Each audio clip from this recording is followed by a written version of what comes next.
নমস্কাৰ সকলোকে নৌফাজ বিডিলৈ স্বাগতম। আগন্তুক অসম চৰকাৰৰ প্ৰতিযোগিতামূলক পৰীক্ষাসমূহৰ বাবে অসম বুৰঞ্জীৰ কেইটামান গুৰুত্বপূৰ্ণ প্ৰশ্ন আপোনালোকলৈ আগবঢ়ালোঁ।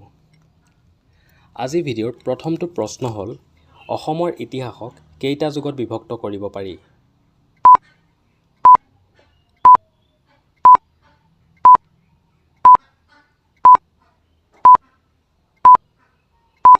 ইয়াৰ শুদ্ধ উত্তৰ হ'ব খ 4টা যুগত। দ্বিতীয়টো প্ৰশ্ন হ'ল প্ৰাচীন কালত অসমক কি নামেৰে জনা গৈছিল?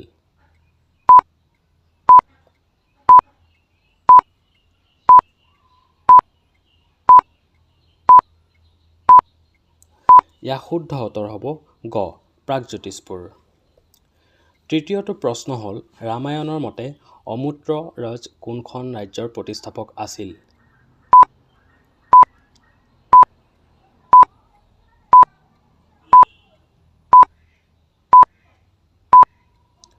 ইয়াৰ শুদ্ধ উত্তৰ হ'ব ক প্ৰাগজ্যোতিষপুৰ। 4 নম্বৰ প্ৰশ্নটো হ'ল কোনখন মহাকাব্যক অসমৰ প্ৰাক ইতিহাস কালৰ সৰ্বোচ্চ উৎস হিচাপে গণ্য কৰা হয়?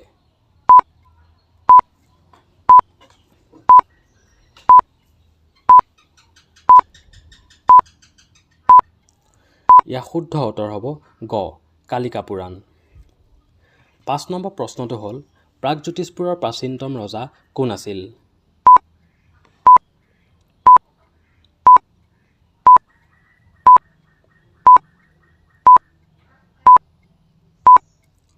ইয়াৰ শুদ্ধ উত্তৰ হ'ব খ মহীৰংগ দানৱ।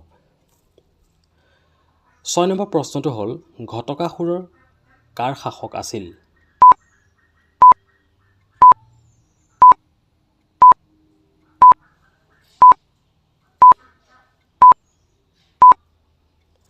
ইয়াৰ শুদ্ধ উত্তৰ হ'ব খ কিৰাতসকলৰ। 7 নম্বৰ প্ৰশ্নটো হ'ল প্ৰথম নৰক ৰজা নৰকাসুৰে কাক হত্যা কৰি ভৌম ৰাজবংশ প্ৰতিষ্ঠা কৰিছিল?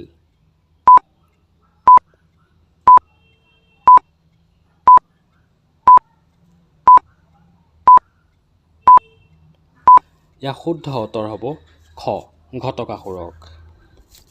8 নম্বৰ প্ৰশ্নটো হ'ল ভাৰত ত্যাগ আন্দোলনৰ সময়ত ফাঁচি দিয়া ভাৰতৰ একমাত্ৰ শ্বহীদজন কোন আছিল?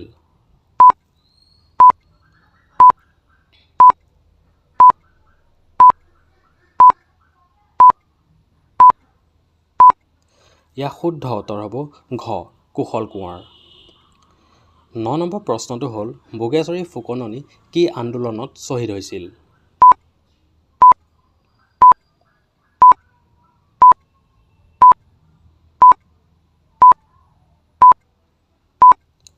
ইয়াৰ শুদ্ধ উত্তৰ হ'ব গ ভাৰত ত্যাগ আন্দোলনত। আজিৰ ভিডিঅ' 10 নম্বৰ প্ৰশ্নটো হ'ল ভাৰত ত্যাগ আন্দোলনৰ সময়ত অসমৰ ৰাজ্যপাল কোন আছিল?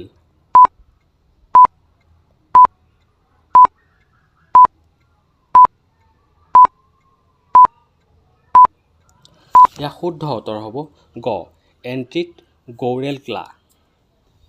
আজিৰ ভিডিঅ' অন্তিমটো প্ৰশ্ন হ'ল এইটো প্ৰশ্নৰ উত্তৰটো আপোনালোকে কমেণ্ট বক্সত জনাব বুলি আশা কৰিলোঁ। প্ৰশ্নটো হ'ল ভাৰত স্বাধীন হোৱাৰ সময়ত তলৰ কোনজন অসমৰ ৰাজ্যপাল আছিল? ইয়াৰ উত্তৰটো শুদ্ধ উত্তৰটো আপোনালোকে তলত কমেণ্ট বক্সত জনাব। আমি কালি ভিডিঅ' এটাত আপোনালোকলৈ এটা প্ৰশ্ন আগবঢ়াইছিলোঁ স্কুল চলো অভিযান কোনখন ৰাজ্য চৰকাৰে আৰম্ভ কৰিছিল? ইয়াৰ শুদ্ধ উত্তৰটো হ'ব খ। এনেকুৱা ধৰণৰ ভিডিঅ'সমূহ আগলৈ পাই থাকিবৰ বাবে চেনেলটো please like comment share and subscribe কৰি দিব। ধন্যবাদ।